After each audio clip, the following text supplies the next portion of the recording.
Several years ago, a very interesting attempt was made to collect the biographical stories of street children. Anna Greenberg collected 70 stories written by 14 and 15-year-old street children. She wrote, all of them showed a real interest in writing about their lives. There were some who were barely illiterate or even illiterate, who, despite all the impediments, fought their way up to the tables, managed to get themselves some paper and one of our stock of pens, and having gotten a place to sit and a pen, crossed themselves and proceeded to write reverently and conscientiously for several hours, asking help from their neighbors, rewriting and checking against fragments of printed pages from torn books they had happened to pick up. These stories, with the exception of those written by children who did not want to reveal themselves completely and thus remained secretive or insincere, show the main feature of all creation of this sort.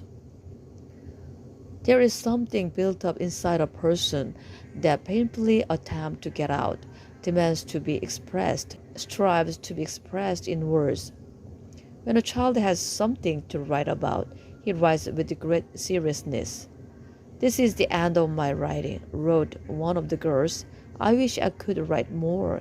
This is only a third of what I have lived through.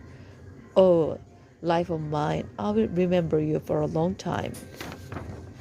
If we focus not on external similarity but on internal likeness, these stories can be seen to contain all the features of children's creative writing that Tolstoy noticed. Externally, with regard to content and language, these stories are profoundly different from those of Tolstoy's Fatka, Semka, as different as the eras in which these groups of children were born and the environments in which they lived. But the authentic seriousness of the language they use, attesting to a real need to express themselves in words, the clarity and the individuality of this children's language is quite unlike the trite literary language of adults. The authentic emotions and concrete imagery of these stories are reminiscent of the same features in the pigeon children's story cited by Tolstoy. One of the children gave the following title to his autobiography, expressing the deep feeling and authentic specificity of the experiences associated with the literary creation.